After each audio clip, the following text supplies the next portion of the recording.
Do you think that unlike the past escalation, the past uh, crises, the past assaults, be it 2014, be it 2021, be it 2009, do you think something fundamental has happened when you look at the visuals, not only from the global south, but you look at the London protests, when you look at what's happening in the US right now? Do you look at this with amongst this sort of time of horrific, unspeakable tragedy? Do you look at this and think that there is a glimmer of hope in terms of the consensus shifting, or if that's overstating it, the needle of the consensus shifting, something sparking in global consciousness, which is different? Thank you so much, and it's a great pleasure to be with you today and to speak about the tragedies and atrocities and where Palestine is going. I think I try not to repeat what my colleague Francesca, you know that she is also under big smear campaign against her. They used all words against her to silence her, but she's more than a brave and courageous person. She is dealing with the principles of international law and justice. That's important. And Reverend also Munther, he makes my life now easy even to speak. I don't want to say the same things. This is what I try to do, not to say the same thing, which I endorse every word that they said.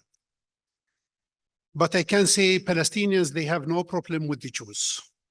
Palestinians, they have a problem with the racist, organization. It's called the Zionism, a Zionist movement. That's the case. Palestinians, they have a problem with the Zionism and their ideologies and their plans and their practices. That's another thing is what's going on in Gaza. It's a war on people. It's not a war against Hamas. It's a war in civilians. You can see that and watch that also in TVs. Directly, it's a live crime, what's going on. The third one, our case, it hasn't started on October 7th. Our case started last century. Now we have been in this situation, including also the crimes of genocide. They were taking place also in 48 and after, in 56 in Kufr Qasim, and before that in Deir Yassin, and many places. The ideology of this racist regime and settler colonial regime in Palestine is the killing. And they feel that they enjoy impunity. And why not? Why not they feel like that? If they don't hold them accountable, if they do everything, killings, home destructions, land confiscation, killing civilians everywhere, West Bank, Gaza, elsewhere. Half of Palestinians, they are refugees outside in different places over the world. They don't recognize the Palestinians as a people. They call them, as human animals. This is what even the defense minister, Israeli defense minister, said to the media. When also the president of Israel, he said that there is no, civilians in Gaza. It means that the kids, the babies, they are not civilians, they are combatants. This is exactly what it means.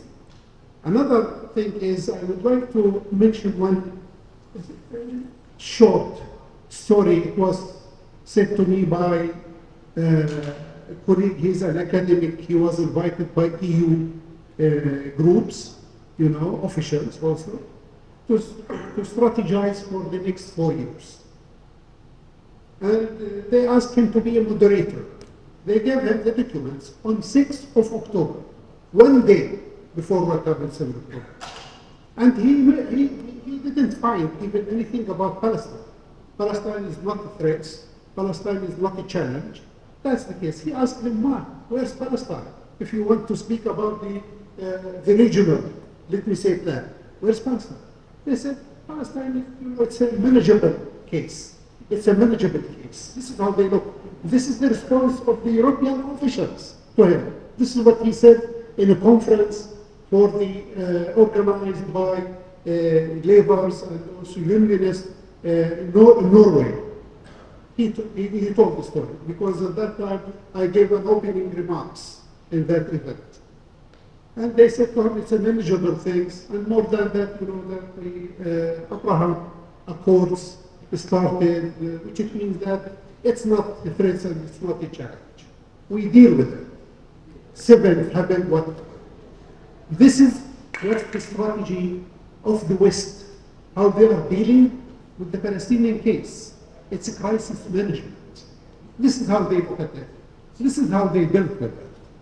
And also on another side, they try not to make Israel, unhappy. The question is how to make Israel happy, even with all of these atrocities. How?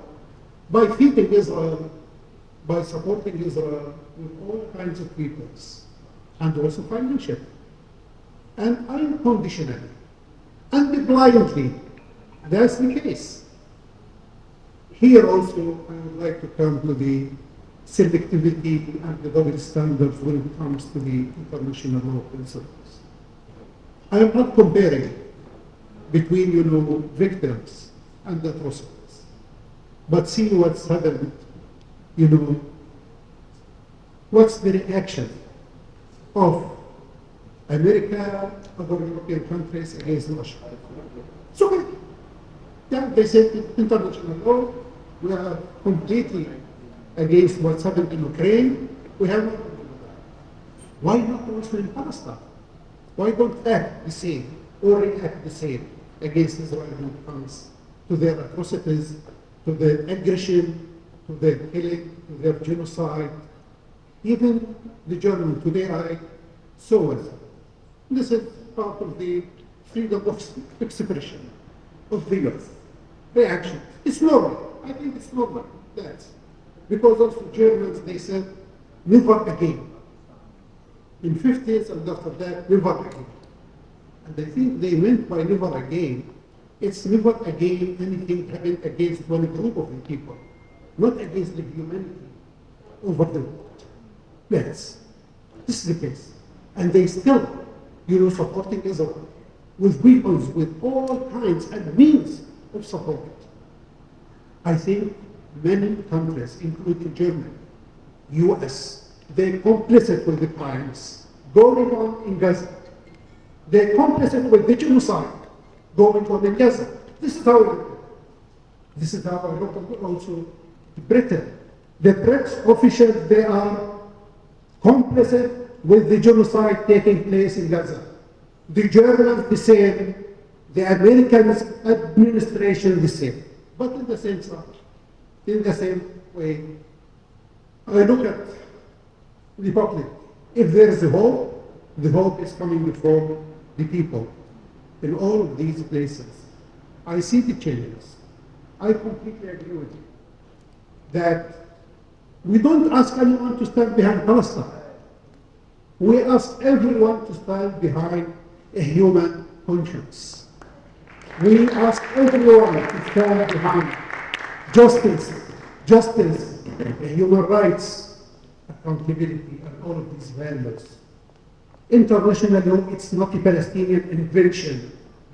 International law, it's lessons that the Europeans and the West, they learned from the horrible and atrocities they were committed during the Second World War and the First World War. It's not a Palestinian invention. Why don't we respect it? Why? Is it just for a small group of people, or is it universal? This is part of the questions. This is part of the challenges that we are facing as a people, we are working in this field because we do believe the problem is not in the text. The problem is in the political will to act according to these principles and these values. There are some countries, they took and they stood strongly behind the principles of international law. One of them is Norway, since the beginning. They were in consensus. Yeah. Ireland, in consensus. Also Spain, Belgium, Luxembourg. There are many others. And here speaking also about the global north. I think, to be speaking in a very open way with you, there is, south and north. This is. And we made a mistake. I can confirm, as a human rights activist, as a human rights organization, we gave more attention to the north and not invested in the south, in the global south. This is really one of the main problems, and it's a gap also in our strategies, in our way of thinking. Other thing is, if you close the door before the legal means, the peaceful means, to defend your rights and to raise your message, if it's closed, all of these means closed, which means that you want to send to the young generations to learn from, which means you left for them to use. This is very, very, really horrible and dangerous thing for the young generation. That's very important. The last point is, world is changing in all levels, with all means is changing. And I have to be honest with you, I am not concerned about my peoples, the future of my people. And if there is one has to be concerned for a long-term future, not the Palestinians.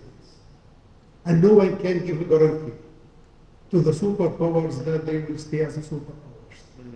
No one can give them a guarantee. That. And the future is for justice, and no doubt of it. The future is for human rights, no doubt of that. And the future is in the side of our people, no doubt of that. Thank you so much.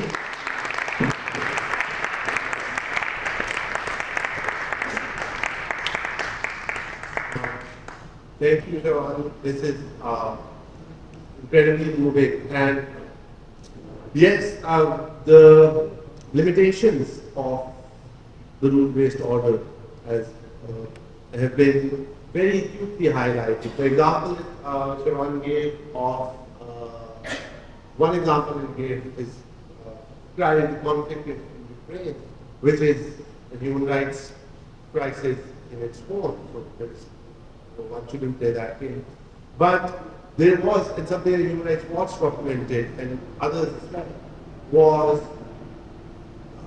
the time that it took for the ICC, the International Criminal Court prosecutor, to respond to Ukraine, and the time it took for the International Criminal Court prosecutor to respond to Palestine, and the robustness of the response. So there is that, but as Shawan said, there is no other way apart from the norms that international human rights standards, which Israel has proposed, is flagrantly disregarding. In terms of, do we have somebody on so in good, that's important, both of them. Really. But in terms of looking forward, there is the idea of the global South solidarity, but there's also, in terms of global, it's, as I said, there's solidarities now with emerging Ecuador, which you gave the examples, at the state level of Spain, of Norway, and at the people level, I think, all across the world, maybe, and I don't know if you agree with this, maybe firstly, it's obviously the level, the scale, the magnitude of the callousness of the violence. But also, this is happening now in full public view. This is happening with people seeing the whole world witnessing this genocide, or possible genocide, or ethnic cleansing happening in real time, which wasn't the case even to that point. It wasn't the case even to Syria, to Northeast Syria. But do you think that has changed in terms of public consciousness? Because Palestine was an abstraction to a lot of people. So in the US, but now the children came is not. That's an image, that's a video that the person has made. Do you think the globalized world would or has and stirred up this global consciousness, which fundamentally make it impossible or certainly more difficult for Israel to operate with the impunity that it has in the past? Or am I being too overwhelmed? Look, if the world allows Israel to continue in this way and without holding them accountable, and to set the precedent in this way, I think everyone has to be concerned also over the world. Because when you set a precedent and you don't hold the criminals accountable, and they don't pay the price for their crimes, they will repeat it again, and also the others, they will learn, demand lesson also for it. That's the case. Because of that, when we say, don't stand behind Palestinians. Stand behind your values and the human values. And that's it.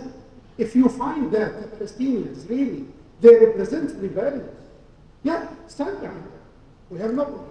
Stand behind the Ukrainians. Stand behind the other. Stand behind the human values. And the justice. That's the most important thing. And now regarding the change, yeah, because of that I said world is changing in all levels. And also the technology makes everything, happen in front of you. You can see, you can engage. And the young generation, they have their own ways also to get their information. It means that the traditional way of censoring and controlling even everything, it doesn't work these days. It doesn't work these days. Before the Americans, they used to say, we are the ceiling of freedom of expression is high. Because they used to control in New York Times, Washington Post, and others. But now, for instance, they can't control what's called TikTok. Yeah. TikTok. They can't control what's other applications. They control the Western applications, which is clear. Now, they censor you. They close the door before you to speak. But they can't control, for instance, other applications. And they found their own ways. This is also an issue. This is also a new change, a new dimension, and the new front.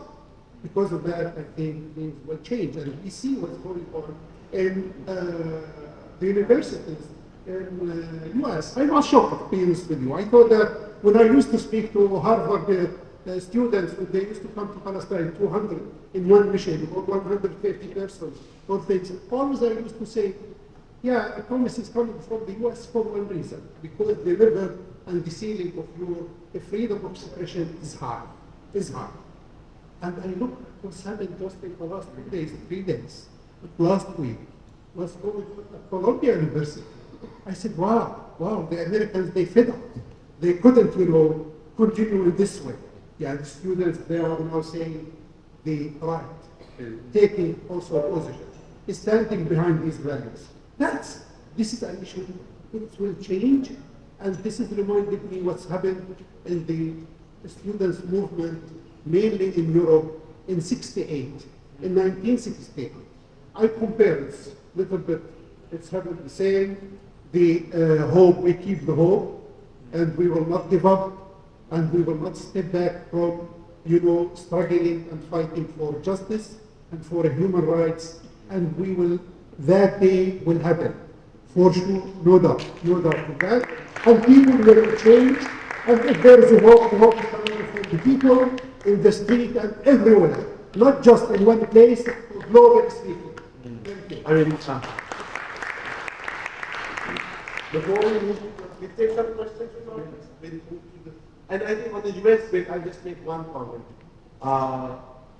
The US state has always displayed capacity and willingness to suppress dissent, even in campuses. But what makes this round unique, I think, is the last two times that it has happened is Vietnam and Iraq protesting.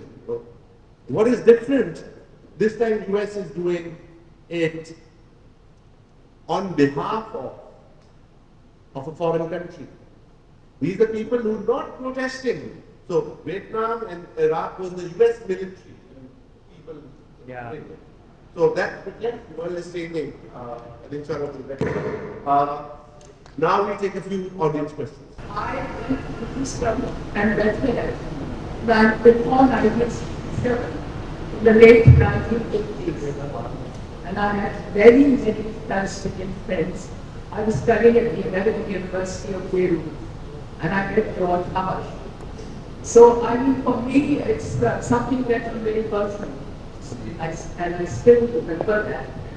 Treasure the memory of I mean, it was such a beautiful place. It was so beautiful and so historic.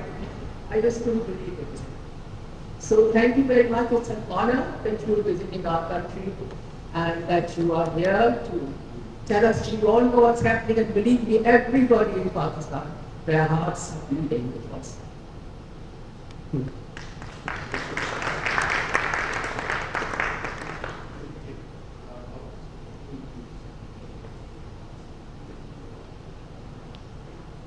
Assalamu alaikum. Sir, please tell the comments from Iranian President Republic on the issue of Palestine. You want to take me to politics. I try to avoid speaking politics. But in general, I think every state has its own right to think about its interests, but not out of the main principles. The principles of, justice and human rights, international law, technique. It's very, very important. Now, Iran, they have its own way of thinking and supporting, and they play its role also there. Pakistan, it has its own way. I'm not speaking about it because I'm not familiar with the deep in politics, in their politics, but I keep hope on the Pakistani people and also on the Iranian people and all people everywhere over the world. That's what I put the hope on. So the problem was about the content that was being, shown in the audiences of America. The American audiences were, seeing more reels or sort of videos. Sort of reels or videos that were being shown to the American audience related to the genocide in Gaza. So the US Congress took a hearing over and called the TikTok chief and sort of, gave it an angle of China. So we saw, a Chinese patient coming in. And then on the ongoing student protest, we also see the US Congress being involved and granted the Colombian UNI's president. Yeah. So, can't we see the symbolic gestures of the empire that has colluded and has aided and abetted the Zionist regime? So, this is of course providing the public message too. So, how can we control it, or how can we give an alternative? I'm not using any of them. Not TikTok and not anyone, to be honest with you. I am not that sophisticated, to use all of these means. But what I said that when you want to get the truth and finding exactly the correct issue, you can find it. You can find it. And here, this is the challenge. Gaza, they put Gaza under siege for 17 years. 17 years. And it was like a big prison. 2 million, all 2, people, they were in prison. They damaged everything. Even the Israelis, they used to decide about how many calories each Palestinian in Gaza has to take. I'm not exaggerating. This is the Israeli High Court decision. This is the Israeli High Court decision. When the Israeli Human Rights Organization brought a case before them, speaking about food and everything, and speaking about spaghetti, because the spaghetti, the Israelis, they ban the spaghetti to get in Gaza. Just you can imagine to that extent. And here, the High Court, they ruled and say, don't worry, we account how many calories each person in Gaza will take. And it means that we will keep them alive. And in the same time, they found in Gaza these days that in Gaza they built a system, military or technology or IT or something like that. It means that they found their own ways. You can't control the life of the people and suppress the life of the people forever like this. And you don't want, for instance, to find another way or a response or a reaction. And it's the same like technology. You can't now, with the young generation, close the space before them and close the door before them. No way, no way. They will find their own way to get out of that. And now I think the Americans, they became like North Korea. They are speaking about North Korea, and Korea, it's a dictator, Korea, it's a closed dictator. What's the US administration doing now, for instance, in the different universities? They want to silence the people. Even, there are also sounds came out and voices came out speaking about the TikTok. They have to close the TikTok, or the TikTok has to be by Americans, by American business. This is what they state. This is what doesn't work. I think justice, equality, human rights, respect the dignity of the people. This is the only way, can build and can save societies and also can save the rights of the people. That's the only way. That's the only way. You said that I'm not worried about Palestinian people's future because human rights and justice will prevail. But if the sake of argument, if we say that it will not happen in future, then what will be the policy of Palestinian people? Sorry, I have a question too for Shawan. I wanted to ask, given that there's been complete immunity to the Israeli government about the ongoing genocide and complete destruction of Gaza, do you see that the violence in West Bank is going to increase in the coming months? Is that their next target? Before things started in Gaza, it has been going on since so long. I can give a number. Before October 7th, we documented more than 400 Palestinians, they were killed in West Bank. Many of them, they are children. That's the case in West Bank. Killing is a daily practice. House demolitions is a daily practice. And from October 7th until today, more than 520 Palestinians, they were killed also in West Bank.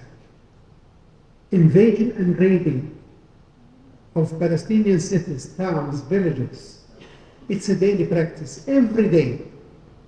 Between 16 to 22 places, and places not towns, I'm speaking about place, a community is a city, is a community. That's what I mean by places. You know, they arrest, they kill, they humiliate the people, they destruct the properties. This is what they are doing. More than that, they fragmented the West Bank. They put even metal gates, you know, and all the entrances of the cities, towns, villages, and they closed them in 5 minutes. That's each community in West Bank became as a prison. That's what they are doing. I am from a village in Al-Khalil, in the southern side of West Bank. That village or town, it's 45,000 people. We have different entrances, yeah, around.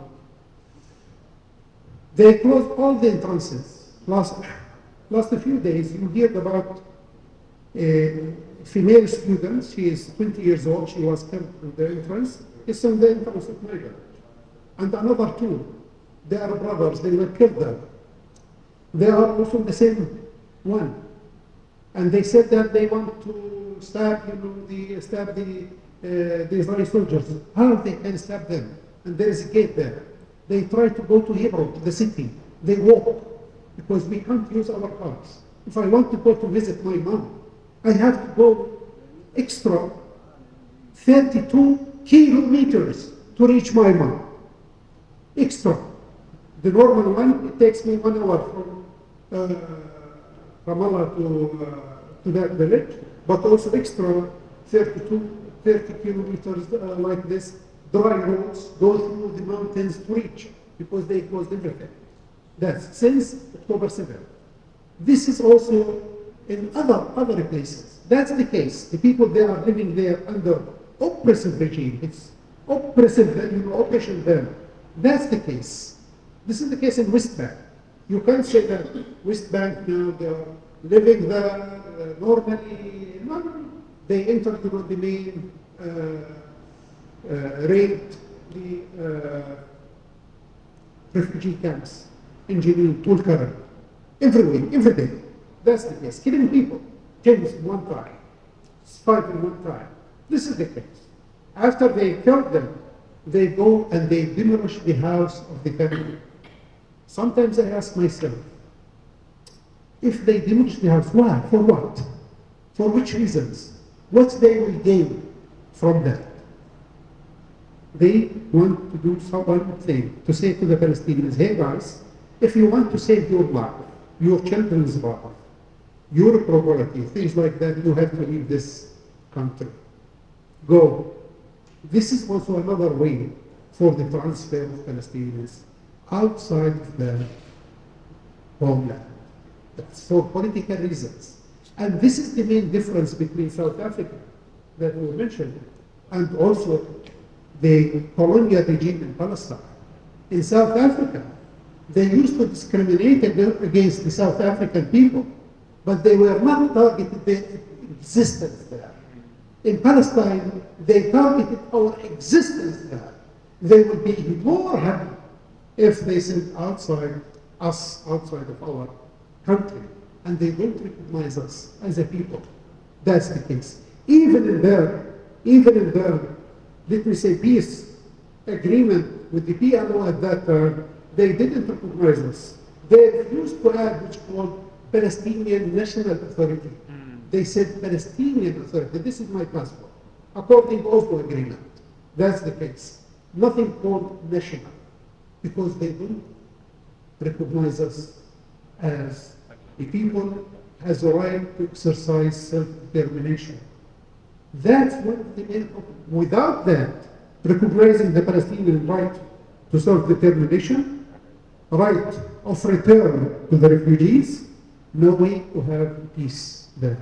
I hope that the world, its human conscience will wake up and learn the lesson. We have been not surrendered since 100 years, and we will not surrender, and we will not disappear, and we will not step back, and we will not give up for sure. We will continue fighting for all of us.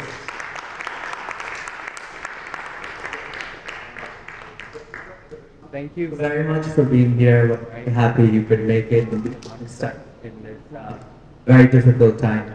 My question is, what can people of Pakistan do, or the government of Pakistan do, to support the Palestinian cause and Palestinian people?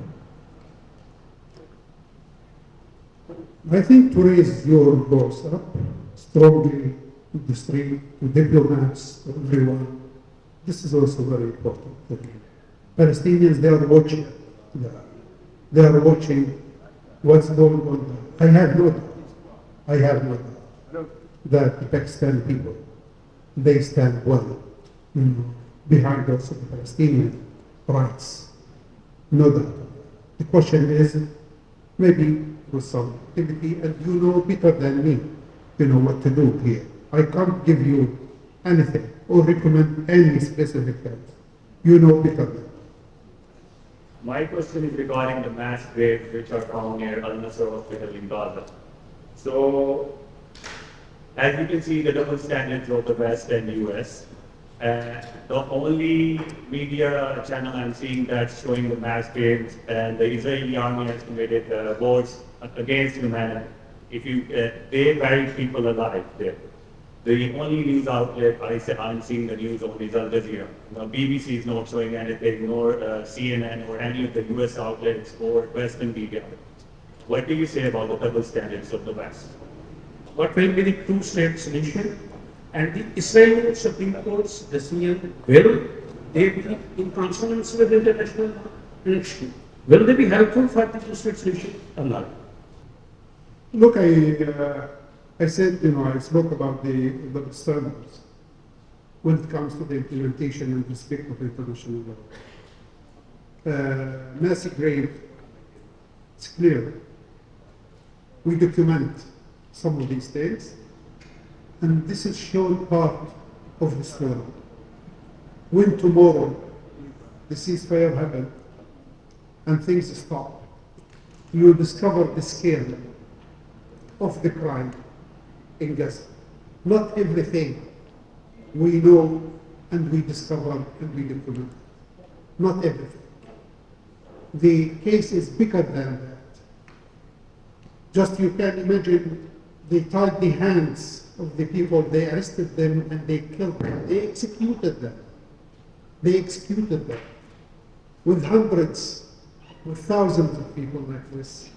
Now there is around 8,000 Palestinians disappeared. We don't know where are they. We don't know. We don't know if they are in prisons. If they are prisons, how they treated them.